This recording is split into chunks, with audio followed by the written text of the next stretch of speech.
2 chiffres ont suffi à tout faire basculer dans le Sahel, puis à mettre le Burkina Faso sous les projecteurs. Quand les courbes du lithium de Bougouni ont explosé, tandis que la pauvreté locale stagnait, la fracture entre promesses occidentales et réalité africaine est apparue au grand jour. Comment ceux qui regardent de loin peuvent-ils encore ignorer qu'Ibrahim Traoré cristallise ce décalage brutal entre richesse extraite et vie abandonnée? Dans le sillage de ses décisions, une onde de souveraineté parcourt désormais l'Afrique de l'Ouest tout entière. L'histoire qui se déploie ici promet bien plus qu'un simple récit géopolitique.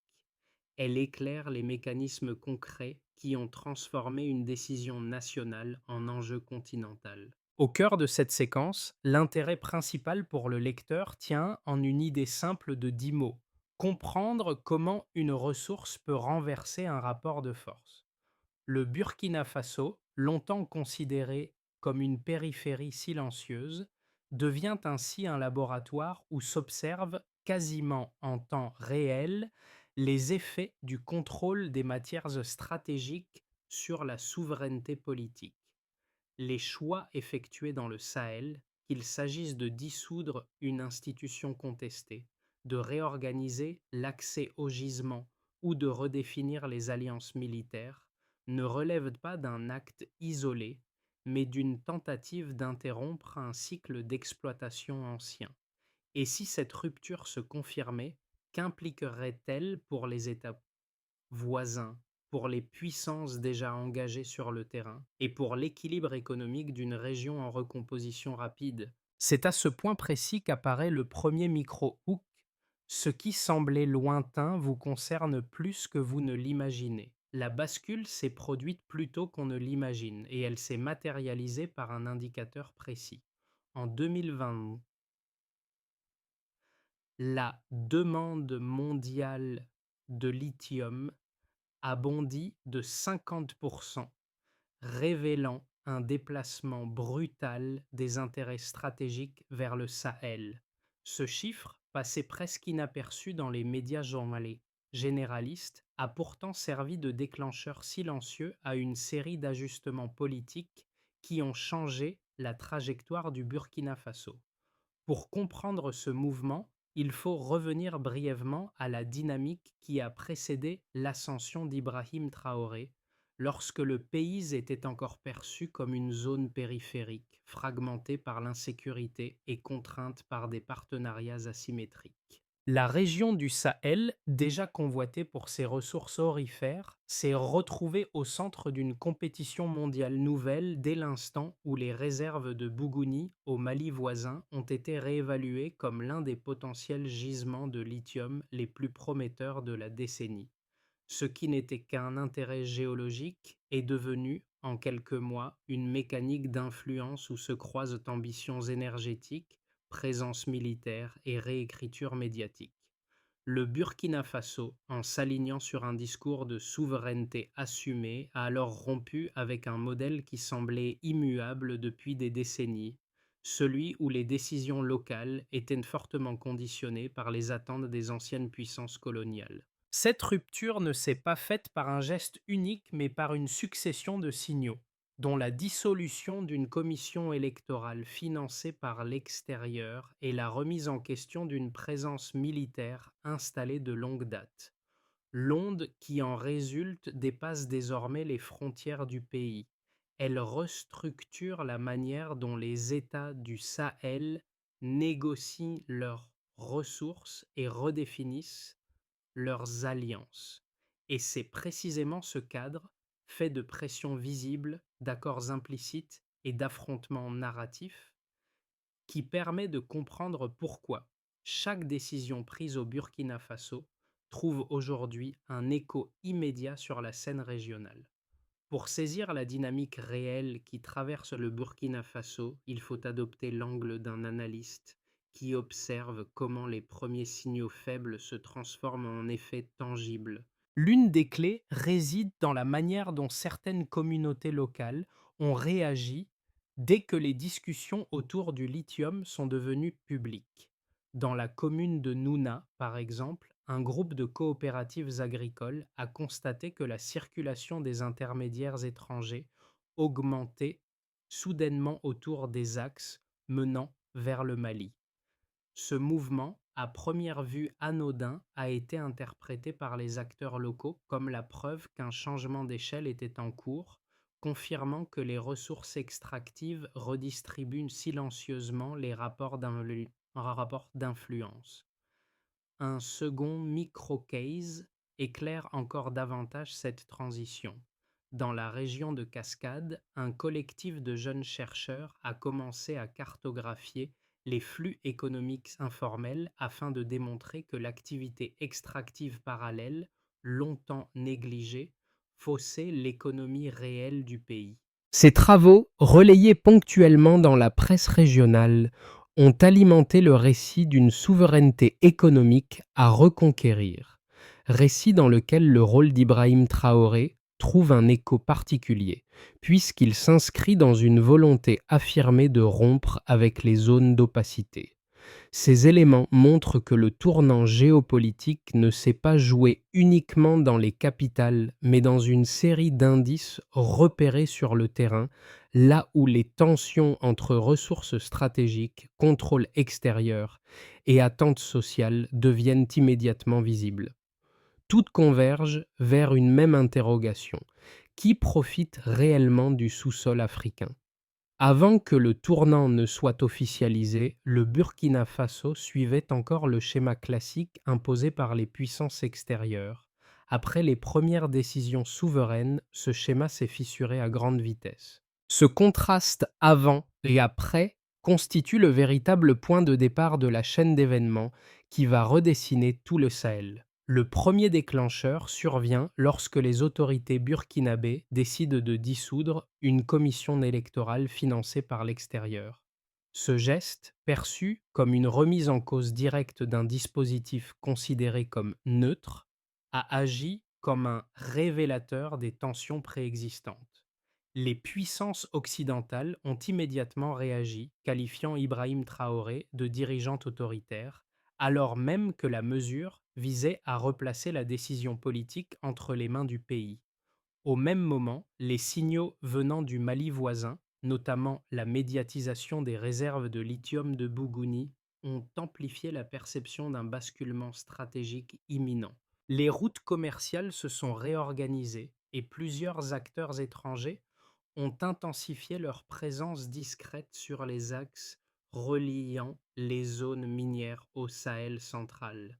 Rien n'était encore visible pour le grand public, mais les dynamiques d'influence étaient déjà en train de muter.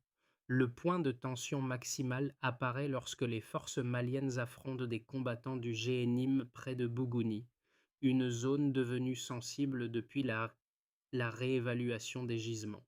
Cette séquence, largement instrumentalisée par les récits extérieurs, a offert aux puissances internationales un prétexte pour renforcer la surveillance militaire sous couvert de lutte contre le terrorisme.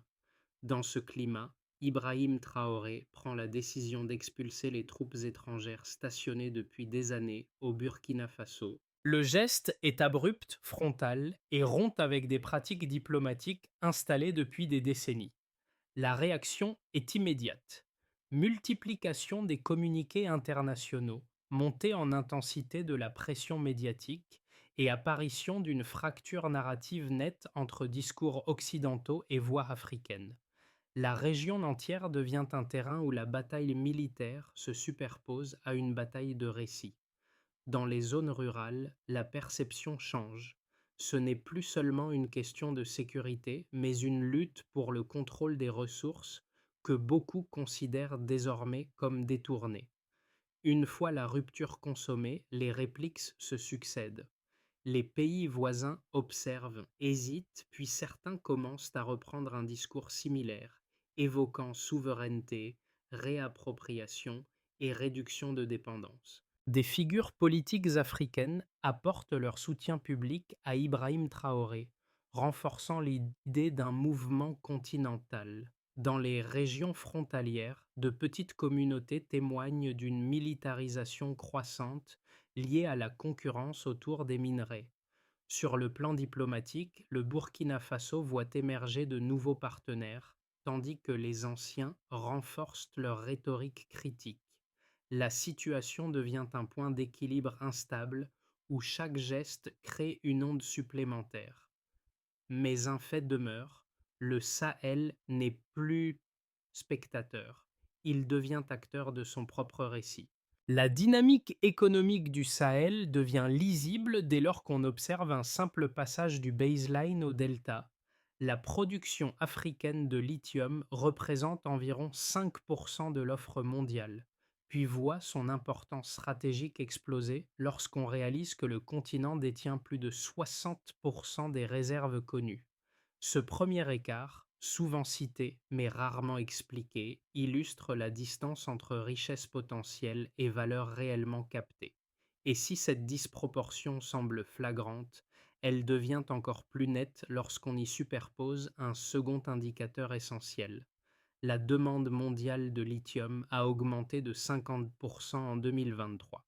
Cette hausse, alimentée par la transition énergétique, renforce la dépendance mondiale envers les gisements sahéliens, ce qui accentue encore les jeux d'influence extérieure.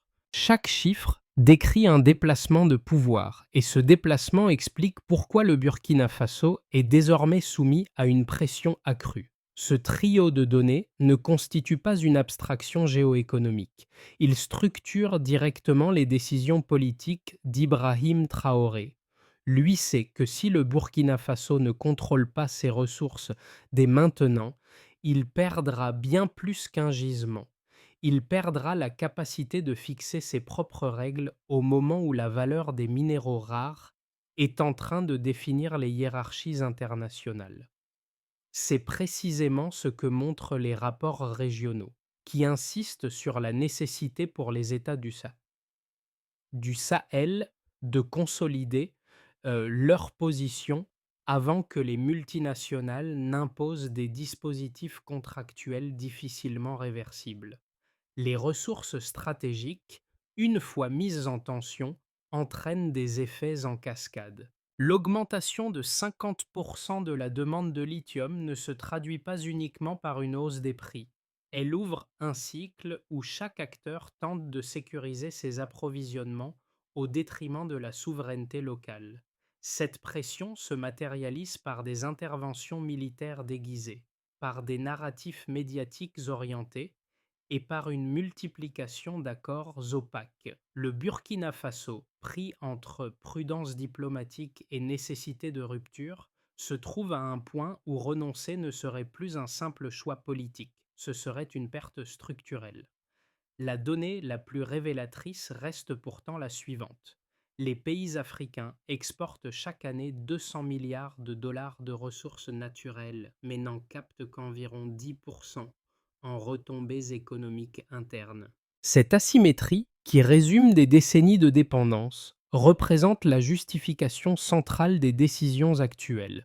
Pour Ibrahim Traoré, l'enjeu n'est donc pas de gagner un bras de fer symbolique, mais d'inverser une équation économique qui maintient le continent dans une position marginalisée.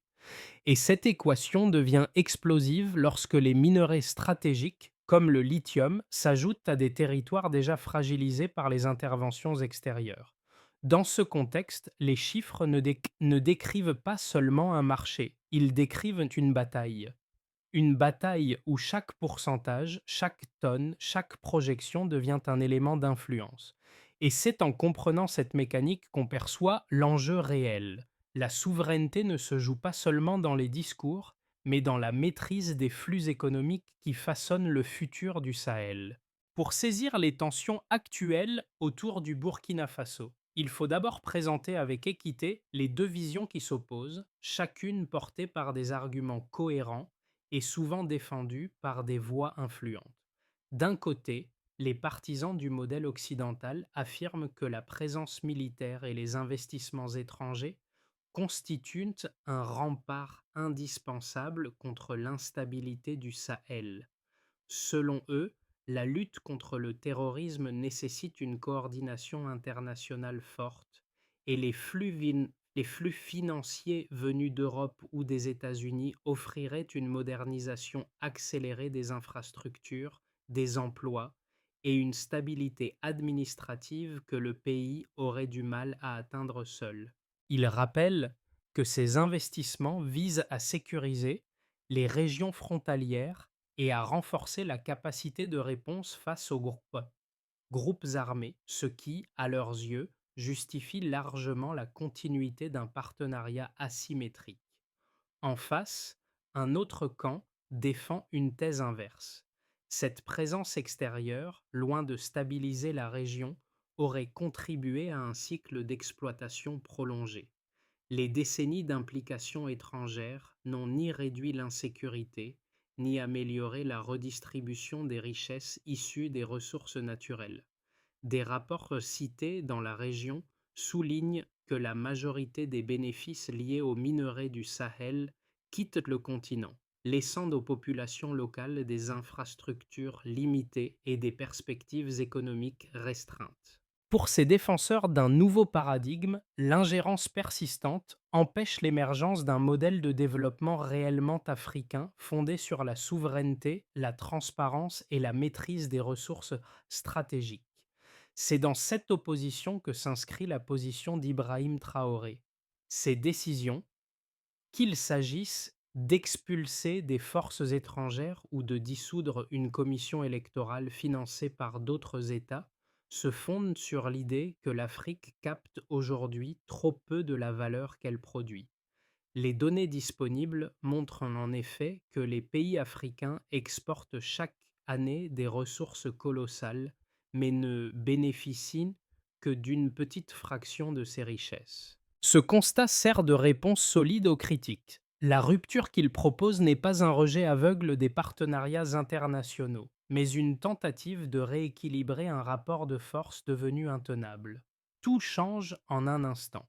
Au milieu de la séquence géopolitique, un détail longtemps ignoré prend soudain une importance déterminante. La découverte à Bougouni n'est pas seulement une trouvaille minérale, mais un pivot stratégique qui recompose les alliances et les priorités des puissances mondiales. À ce moment précis, la trajectoire du Burkina Faso bascule, car le contrôle de ce lithium convoité devient une clé d'accès à la transition énergétique mondiale. Les réactions extérieures se multiplient, les récits se durcissent et les pressions militaires s'intensifient sous couvert de lutte contre l'instabilité régionale. C'est dans cet entrelac de tensions que s'affirme la position d'Ibrahim Traoré, rappelant que la souveraineté ne peut être dissociée de la maîtrise des ressources. Lui voit dans cette découverte non pas une opportunité isolée, mais un révélateur d'un déséquilibre ancien entre extraction africaine et profits extérieurs. Pour le Burkina Faso, cette étape marque une frontière. Continuer selon l'ancien modèle ou assumer un changement qui redéfinit le rapport de force.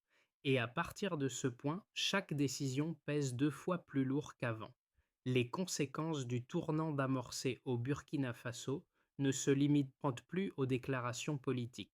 Elles se matérialisent désormais dans 4 sphères distinctes où se mêlent économie, société, sécurité et diplomatie. Chacune reflète une partie de l'impact réel provoqué par les décisions d'Ibrahim Traoré, et chacune montre comment une dynamique locale peut se transformer en onde régionale. À l'intérieur du pays, la rupture avec les partenaires traditionnels a d'abord provoqué une réorganisation administrative.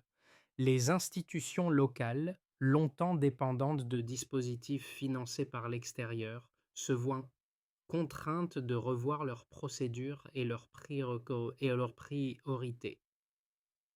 Dans plusieurs zones rurales, la perception d'un État plus affirmé entraîne une mobilisation accrue autour des ressources communes, notamment dans les communes frontalières, où les habitants voient un lien direct entre souveraineté et protection économique. Cette dynamique renforce un sentiment de reprise de contrôle, même si elle s'accompagne d'une période de transition complexe. Le monde économique observe la situation avec prudence et intérêt.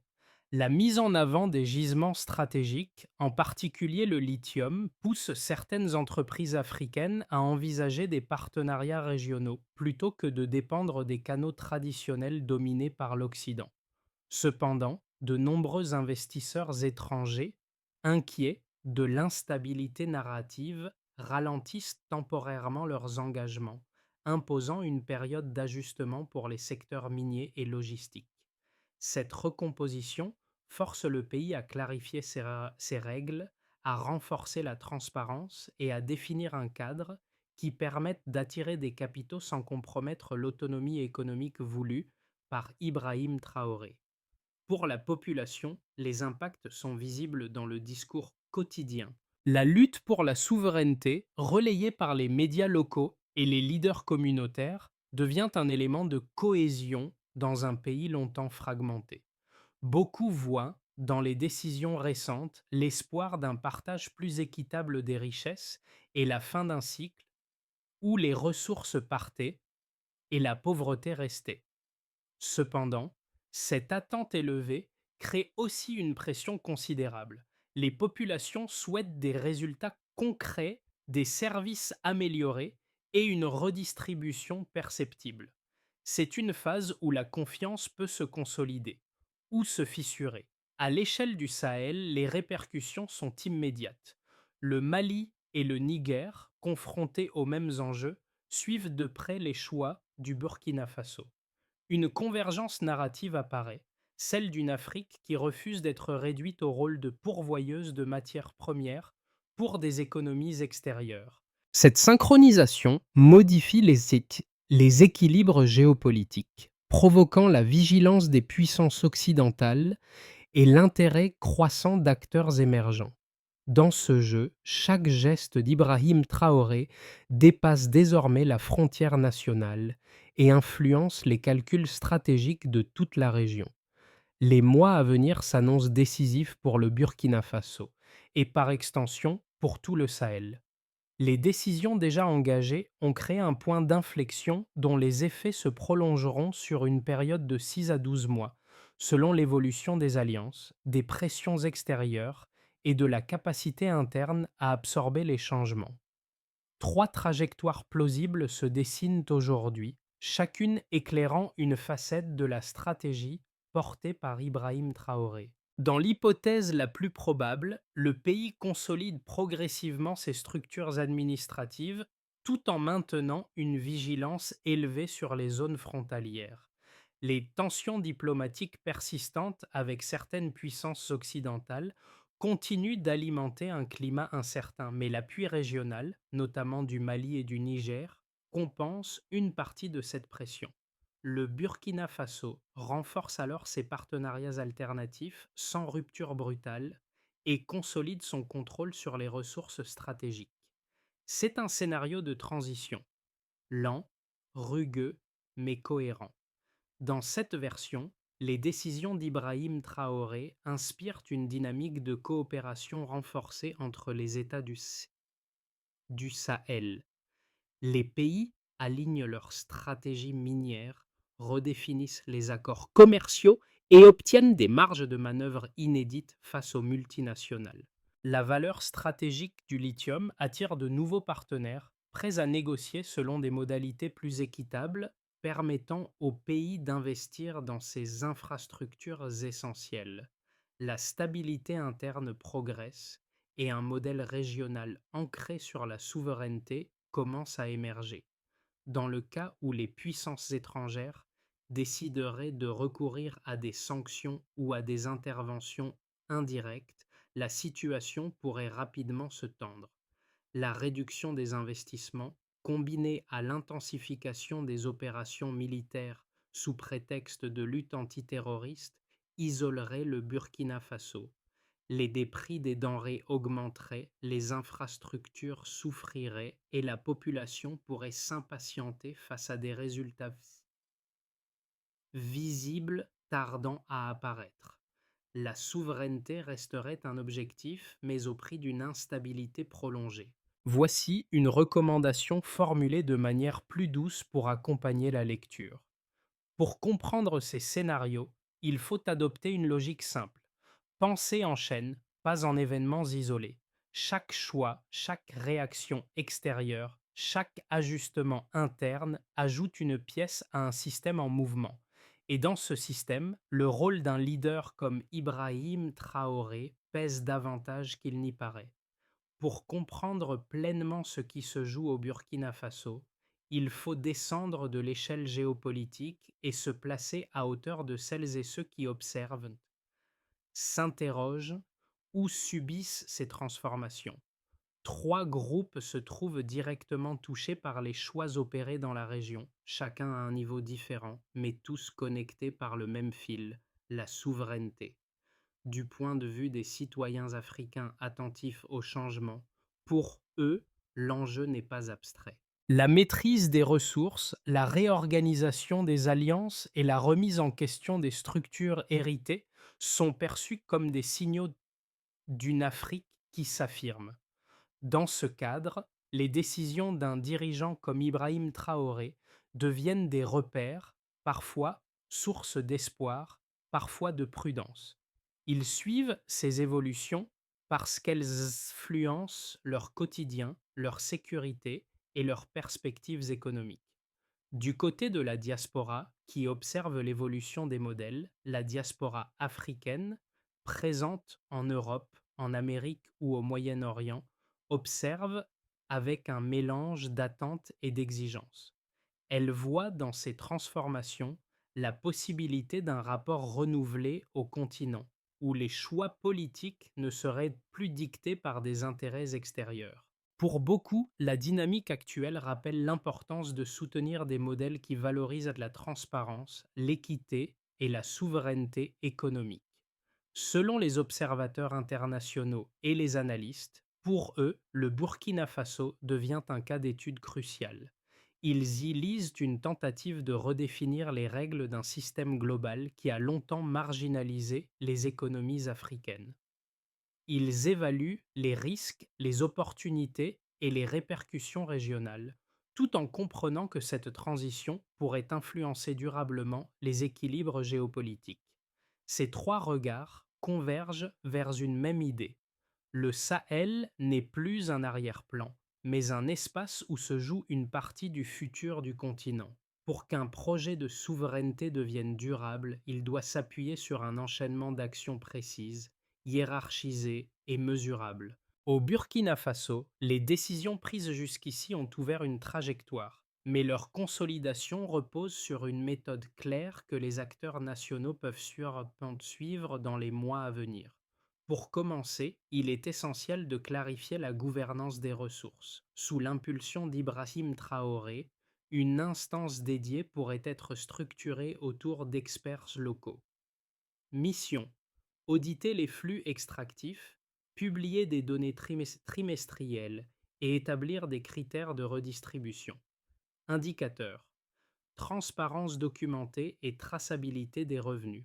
Ensuite, diversifier les partenariats économiques devient une priorité. Le pays peut engager des négociations avec des États africains et émergents, qui acceptent des clauses équilibrées.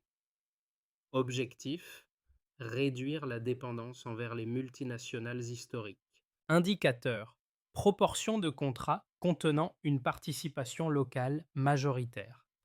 Un troisième axe consiste à sécuriser les zones frontalières stratégiques. Une coordination régionale renforcée, notamment avec le Mali et le Niger, permettrait de stabiliser les territoires proches des gisements. Indicateur: réduction des incidents armés recensés autour des axes miniers. Il est également important de renforcer les capacités locales, former des ingénieurs, des géologues et des techniciens pour internaliser progressivement la chaîne de valeur. Indicateur: hausse du taux d'emploi qualifiés nationaux dans le secteur extractif. Enfin, il faut ancrer la souveraineté dans le quotidien. Campagne d'éducation civique, programmes communautaires, implication des jeunes et des femmes. Indicateurs: participation citoyenne accrue et adoption de pratiques locales de gouvernance économique. Ces 5 étapes ne garantissent pas l'absence de pressions extérieures, mais elles constituent un socle permettant au pays d'avancer avec cohérence. Les signaux faibles qui annonçaient une transformation profonde, ceux qu'un analyste attentif aurait repérés dès les premiers instants, prennent aujourd'hui tout leur sens. Ils dessinent une trajectoire où chaque geste, chaque réajustement, chaque prise de position s'inscrit dans une volonté plus vaste: rompre avec un cycle ancien pour en construire un nouveau. Dans cette dynamique, la figure d'Ibrahim Traoré ne se résume plus à celle d'un dirigeant en rupture avec l'ordre établi. Elle devient celle d'un catalyseur, un point d'ancrage autour duquel se cristallisent les aspirations d'un peuple et les espoirs d'un continent. Le Burkina Faso, longtemps cantonné aux marges du débat international, s'impose désormais comme un acteur qui pose des questions essentielles. À qui appartiennent les ressources? Qui façonne les récits? Qui bénéficie réellement des richesses extraites du sous-sol africain? Ces interrogations, simples en apparence, résonnent aujourd'hui bien au-delà de ces frontières. Et si cette histoire te trouve un écho particulier, c'est parce qu'elle met en lumière une vérité souvent occultée. La souveraineté n'est jamais un acquis. Elle se conquiert, se défend et se cultive. L'onde lancée depuis Ouagadougou ne s'arrête pas. Elle traverse les frontières, réveille des perspectives et rappelle qu'un changement durable naît toujours d'un alignement entre conviction, courage et lucidité.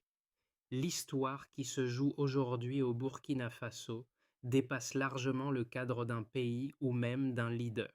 Elle interroge notre manière de percevoir l'Afrique, notre rapport à ses récits et la place que nous accordons à la souveraineté dans un monde où les ressources deviennent l'un des principaux leviers de pouvoir. Chaque choix stratégique, chaque repositionnement diplomatique, chaque geste affirmé s'inscrit dans une dynamique collective qui pourrait redéfinir l'équilibre du Sahel pour des années. Si cette trajectoire vous parle, si elle résonne avec votre vision d'un continent maître de ses décisions, alors votre rôle, même modeste, compte. Partager, débattre, s'informer, transmettre. Ce sont des gestes so simples, mais ils nourrissent un espace public qui refuse la fatalité et accueille l'idée d'un futur construit depuis l'intérieur. Et au fond, une question demeure, ouverte à toutes et tous. Quel visage souhaiteriez-vous voir émerger pour l'Afrique de demain?